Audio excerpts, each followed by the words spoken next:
श्री शिवाय नमस्तुभ्यं भक्तों। श्री शिव महापुराण चतुर्थ कुमार खंड का 17वां अध्याय शीर्षक है गणेश जीवन। नारद जी बोले, हे ब्रह्मा, उस वृतांत को सुनकर महादेवी ने क्या किया? कृपा करके वह समस्त कथा आप मुझे सुनाइए। ब्रह्मा जी कहते हैं, हे मुनिवर, गणेश जी के शिरोच्छेदन से पार्वती जी को बड़ा क्रोध आया। वह कहने लगी, सब देवताओं और गणों ने मेरे पुत्र का संहार कर दिया है, अब मैं भी सबका नाश या महाप्रलय लाऊंगी। इस प्रकार दुखी हो पार्वती जी ने 100,000 शक्तियों की रचना कर डाली। तब वे निर्मित शक्तियां जगदम्बा शिवा को प्रणाम कर कहने लगी, हे माता, क्या आज्ञा है? देवी ने कहा, तुम लोग मेरी आज्ञा से देव सेना में जाकर के देवता, राक्षस, ऋषि और अपने पराये जो भी मिले उन्हें हठ से भक्षण कर जाओ। पार्वती जी की आज्ञा से वो सब शक्तियां क्रोध में तत्पर हो सभी देवता आदि को भक्षण करने लगी। उनके इस कर्म को देख ब्रह्मा, विष्णु, महेश और इंद्र आदि सभी देवताओं को अपने जीवन की कोई आशा नहीं रही। आतंक से देवता निष्प्राण हो रहे थे। क्रोधमयी शिवा के मंदिर में जाने का उनका साहस ही नहीं होता था। पार्वती का महाप्रकाशित तेज सभी को संतप्त कर रहा था। उसी समय नारद जी वहां आए तथा ब्रह्मा, विष्णु और शंकर जी को प्रणाम कर शांति स्थापना का विचार करने लगे।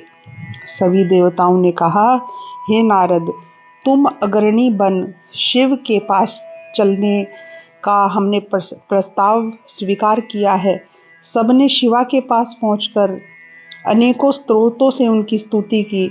ऋषियों ने कहा, हे देवी, क्षमा करो, क्षमा करो, इस समय संहार हुआ चाहता है। हम ब्रह्मा, विष्णु आदि देवता और आपकी समस्त प्रजा यहाँ हाथ जोड़े खड़ी हैं। हे परमेश्वरी, अब इन सब का अपराध क्षमा कीजिए, हम सभी व्याकुल हैं, हमारी शांति कीजिए। तब वे भगवती करुणा कर उन देवताओं से इस प्रकार बोली, यदि मेरा पुत्र जी जाए और तुम सबके मध्य में पूजनीय हो जाए तो ही यह संहार रुकेगा, अन्यथा शांति नहीं होगी। भगवती के ऐसा कहने पर सब देवताओं ने शिवजी भगवान से इसके लिए प्रार्थना की। शिवजी भगवान ने कहा, ठीक है, तुम लोग यहाँ से उत्तर दिशा की ओर चले जाओ और पहले जो मिले उसका सिर काट करके गणेश जी के सिर में जोड़ दो तो यह जी जाएंगे, यानी कि जीवित हो जाएंगे। यह सुन देवता गणेश जी को लेकर उत्तर दिशा की ओर गए तो प्रथम उनको एक दांत वाला हाथी मिला। उन्होंने उसका सिर काट करके गणेश जी के सिर में जोड़ दिया।